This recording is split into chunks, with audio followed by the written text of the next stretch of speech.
grande e principal demanda da gente é que a gente possa trabalhar. Veja, os catadores autônomos, sim, que não podem... Exato, porque né, nós somos uma categoria que vive em diferentes situações. Isso para fazer para percorrer as ruas e fazer o recolhimento. Exato, a gente quer ter o direito à cidade como todos os outros trabalhadores e trabalhadoras têm. Diretor, tem alguma chance disso acontecer ou não? Léo, a nossa relação ela é formal com as 17 unidades de triagem, que hoje fazem um trabalho belíssimo, como eu te falei, e que podem agregar novos colaboradores. Casos exitosos que nós temos no Brasil, são feitas essa coleta seletiva e também a separação destes resíduos recicláveis em unidades de triagem. Então, a nossa aposta do DMLU aqui na cidade de Porto Alegre é fortalecer as unidades de triagem e até mesmo receber novas cooperativas que serem conveniadas com o departamento.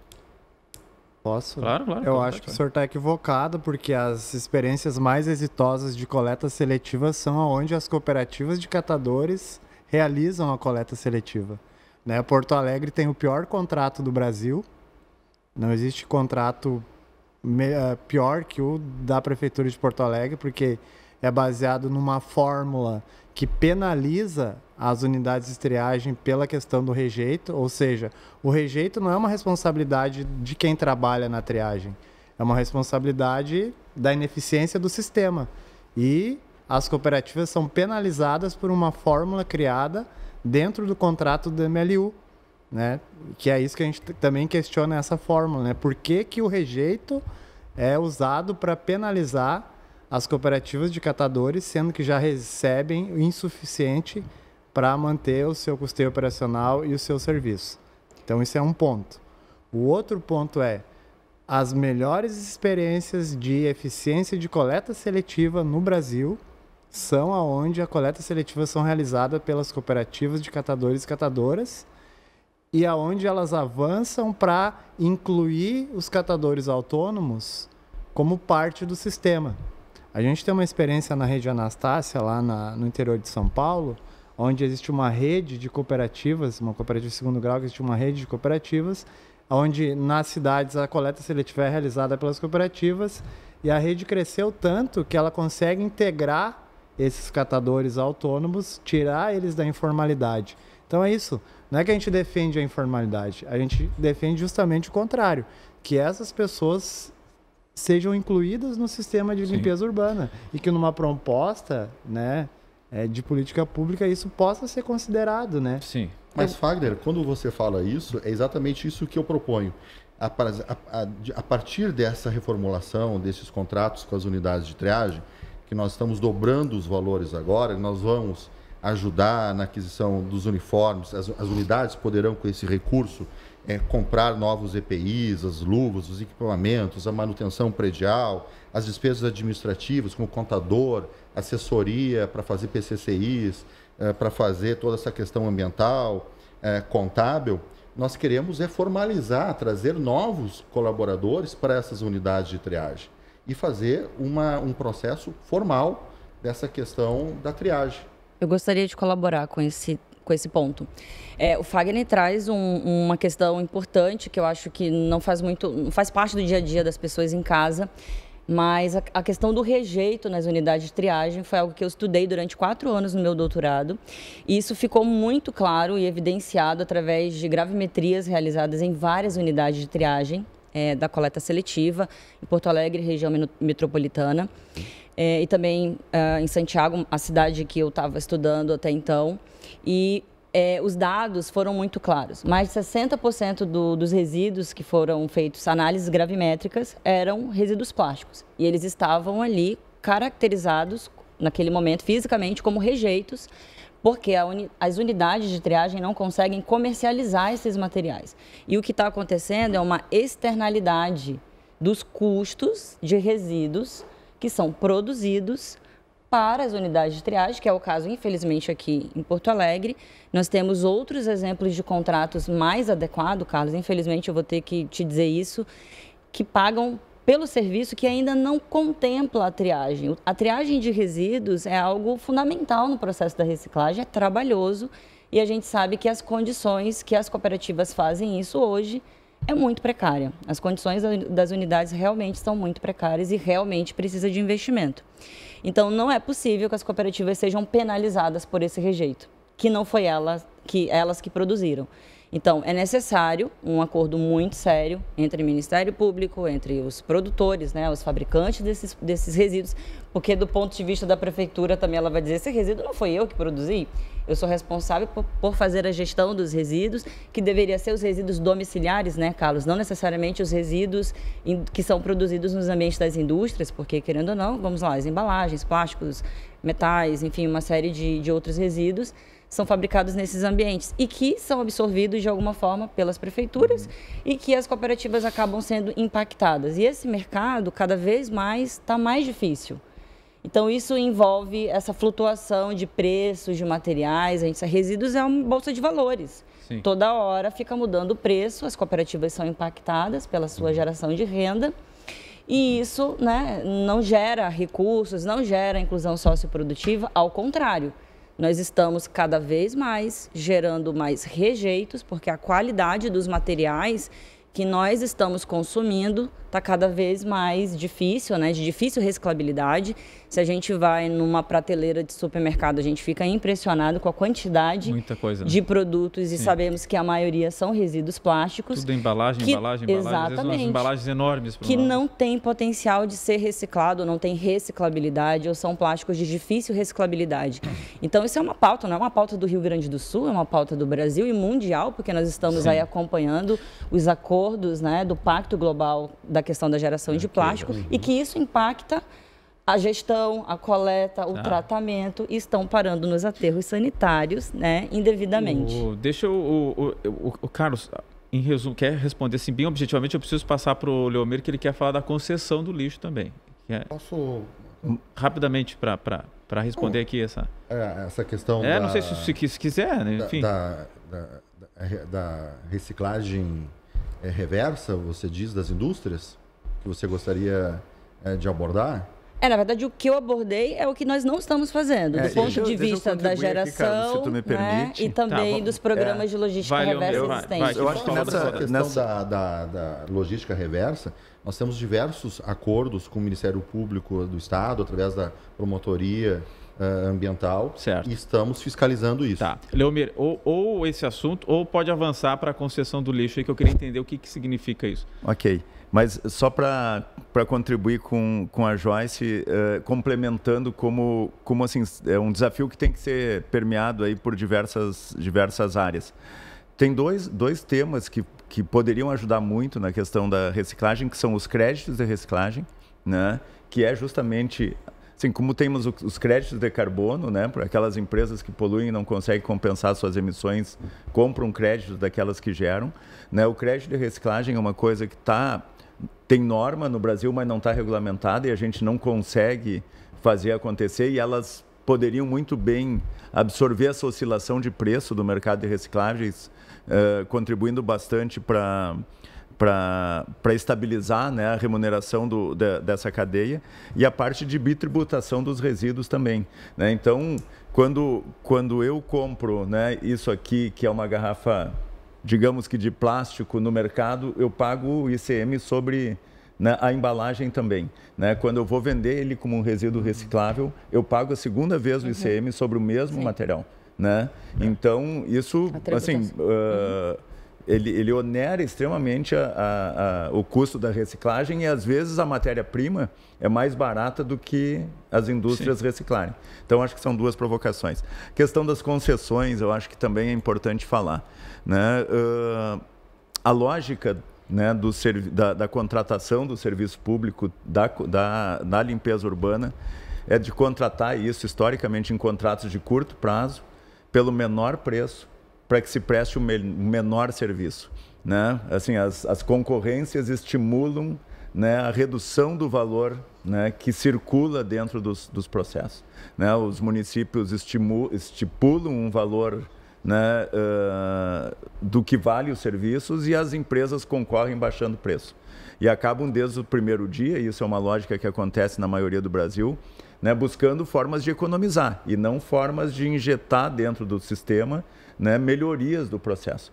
Então, os processos de concessão, que são processos em que tu pode ter um plano de investimento de longo prazo, né, de investir em mais plantas de triagem, em melhoria dos galpões, e que dilui esse custo não só em 1 ano ou em 5 anos, mas dilui em 20, 30 anos, né, eles certamente injetariam.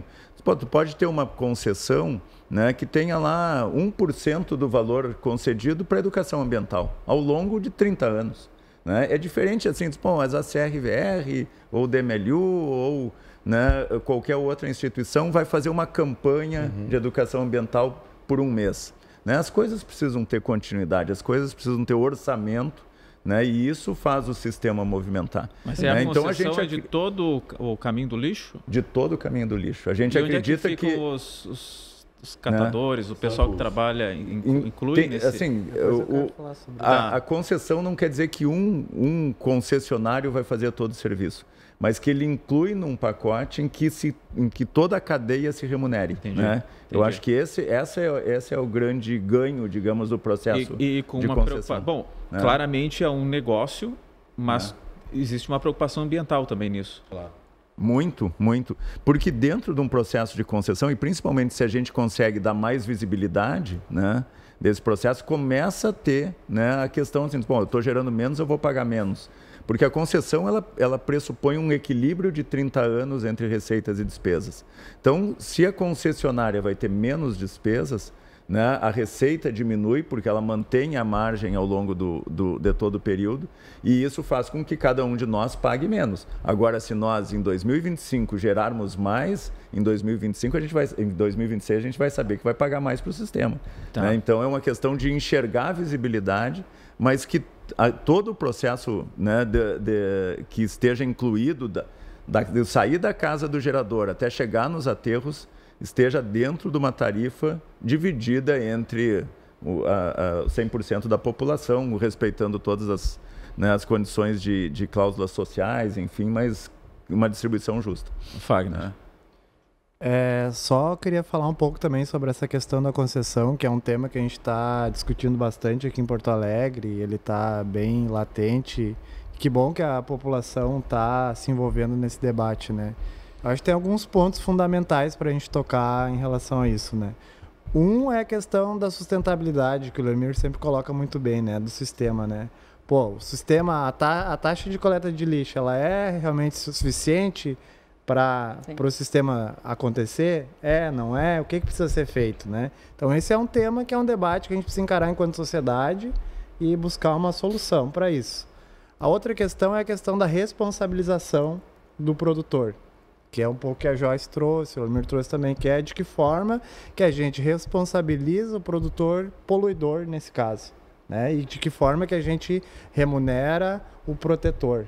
Isso é quem produz mais ou quem produz menos lixo, é isso? Não, a indústria, né? Quem coloca as embalagens no mercado. Essa indústria ela tem que ser responsabilizada. Porque nem toda embalagem, como a Joyce falou, vai para reciclagem. Tem reciclabilidade, exatamente. Pois é difícil. É um erro de design. Foi criado o produto e não foi pensado não pelo material, no pelo design do... É o seu material. Pela composição do material. Composição química. Nossa, que às vezes mistura materiais que fazem com que a reciclabilidade dele seja como é que nós estamos em 2025 e ainda a gente tem embalagens que não podem ser recicladas? E aí nesse ponto que entra o poder público, né, tanto a prefeitura quanto os ministérios públicos, para responsabilizar essa indústria, que no Brasil é falho, muito falho, em todos os níveis, municipal, estadual e federal, né? O Estado não cobra da indústria o que tem que ser cobrado, diferente de outros países que já discutiram isso e são considerados mais desenvolvidos, por exemplo, tipo a Europa e outros países, né? Onde se a Coca-Cola botou 11 garrafas no mercado, ela tem que pagar para que essas 11 garrafas sejam destinadas para reciclagem. Hoje o que acontece é que esse custo do tratamento dos resíduos está sendo externalizado aos consumidores e à gestão pública, que tem orçamento que não dá conta de cumprir ali com todo o papel necessário para fazer o gerenciamento. Então é um contexto complexo, né? Se fosse fácil, nós já teríamos resolvido. Mas precisamos encarar de frente, com certeza. Eu tenho que só falar um outro aspecto também, porque... Para concluir, então. Para concluir, sim. Vai. Mas acho que faz parte que eu preciso colocar isso, né? E eu acho que um outro aspecto importante é o modelo de gestão de resíduos, né? Qual é a rota tecnológica, que é o que tu colocou desde o começo? Qual que é o caminho que nós vamos tratar? Qual que é o caminho que nós vamos definir para o nosso resíduo, nosso lixo? Sim. Né? Qual que é o caminho? Nós vamos seguir com esse caminho de produz, irresponsabiliza, né? Enterra. Eu acho que vai na linha da pergunta que fizeram aqui. E aí, nesse sentido, que a gente precisa, eu acho que escutar a sociedade, né? A prefeitura, acho que ela precisa ter essa sensibilidade de escutar e absorver e incorporar as propostas que a sociedade está trazendo para essa questão. Né? Não apenas dizer, não, tudo bem, a gente quer escutar o que vocês têm a dizer, mas não, existem propostas concretas, né, em todos os níveis, técnicos, sociais, ambientais, que foram elaboradas e propostas para a prefeitura para esse período que a gente está pensando de 35 anos, Sim. que pensa justamente isso, sabe? Pô, uma coisa simples, a gente ainda fala em separar o seco do orgânico. Cara, sim. O seco e o orgânico são resíduos recicláveis. A gente precisa minimamente separar em seco, orgânico e rejeito. Eu sinto falta de uma campanha mais firme para a gente entender isso, porque... Minimamente, sabe? Então, a gente tem uma mentalidade ainda muito... aquém do que deveria estar fazendo. Sabe? Pensando ainda que o seco e o orgânico são coisas diferentes. Assunto sabe? Que não se discute é assunto que não evolui, né? Eu acho que tem que trazer essa pauta, e aí eu acho que assim, a propriedade do programa hoje para que vire discussão, tanto que aí o Léo está acompanhando quantas mensagens surgem. Deixa eu aproveitar para passar para você, para os dois aqui, tá? Que a pergunta é para o Demeliu e para a CRVR. Onde está a responsabilização da indústria na proposta de concessão? Eu posso falar só o final? Claro, desculpa, Fagner, achei que tinha concluído. Não é porque o tema é complexo. Né? Isso é muito complexo e uma solução simples não vai resolver. Tem que pensar em várias situações, claro. Como tu pensar na sistemática da coisa. Mas um outro ponto que eu preciso pautar aqui, senão vão me xingar depois, vão me cobrar, é justamente isso, né? Aonde que os catadores e catadoras entram nesse processo, né? Está se discutindo uma concessão para 35 anos... Né? Essa modelagem... Vamos bem objetivo, então. Vamos direto ali, então. Leomir, vamos lá. Onde é que entram os catadores nesse modelo de concessão que está se discutindo? Assim, o modelo de concessão está sendo discutido pela prefeitura, a gente não participa, né? Claro, pode. Mas a gente tem uma proposta. Claro. O que eu tenho dito é o seguinte, né? Hoje, o que se arrecada não cabe para todo mundo. O que a prefeitura acaba fazendo é o básico. Tirar o resíduo da frente da casa da gente, da forma que dá, né? Então, assim, bom, mas temos que incluir os catadores prestam um serviço relevante para o município, e realmente prestam. Então, e uma coisa que o Fagner fala é que eu sempre concordo também. Bom, a prefeitura paga a coleta seletiva, paga o transporte, paga a destinação final, mas não paga diretamente a triagem proporcional à produtividade. Eu entendo que deve pagar, deve cobrar produtividade e que isso deve fazer parte da gestão do sistema, né? Acredito muito no retirar da informalidade, né? De formalizar aquilo que é informal, né? E talvez esse seja o modelo que deva ser construído. Desempenhar uma outra função, talvez? Não, na mesma função, mas que ele entre dentro do sistema. Bom, e que ele tenha um quinhão desse custo rateado entre... Deixa eu ouvir o Carlos aqui sobre isso. Como que o catador pode estar inserido nessa concessão?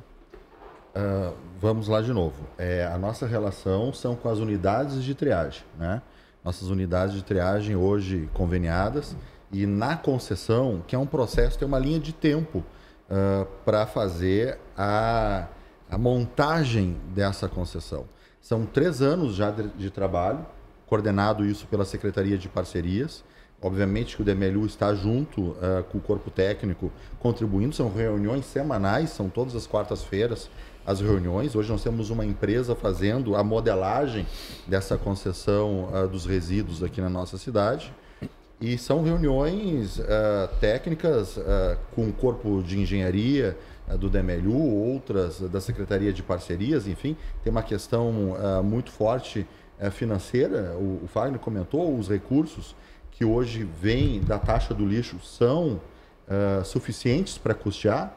Quanto mais nós não tivermos a consciência ambiental, mais nós teremos custos. É como eu falei, são 18 milhões só para fazer a retirada de pontos de focos de lixo na nossa cidade, que nós poderíamos não ter nenhum, e esse recurso poderia ir para outras pautas importantes. Então, a concessão, nós estamos agora numa fase já de encaminhamento, né? Nós recebemos todos os questionamentos, foram mais de 600 questionamentos de entidades, de pessoas físicas, de pessoas jurídicas, de universidades, de outros players, e que agora nós vamos fazer uma audiência pública para dar a resolutiva desses questionamentos. Nós não temos ainda agendado, isso é a Secretaria de Parcerias que está finalizando agora a resposta de todas essas perguntas, e ainda depois nós temos alguns outros passos, né, para concessão. Bom, eu confesso, eu não entendi exatamente, talvez não tenha, né, uma modelagem, uma estrutura para inserir o catador nisso tudo. Assim, o senhor fala que lida direto com as unidades de triagem, né? O Leomir também não pode responder pela modelagem de concessão, enfim. Fagner, não sei se tu teve alguma resposta aí. Eu posso dar uma contribuição. Vai ter que ser bem rapidinho porque tá encerrando. Bom, na proposta dos documentos referenciais que foram lançados na consulta pública, o papel destinado aos catadores, apenas os das unidades de triagem, é continuar como triadores. Né? E o que a gente quer é que a gente não fique apenas como só triadores. Triagem, que possa circular possa fazer a coleta seletiva na cidade. Eu acho que isso está difícil. Olhando aqui para o Carlos, esse é um pleito mais complexo. Mas, enfim, é uma reivindicação da categoria, né?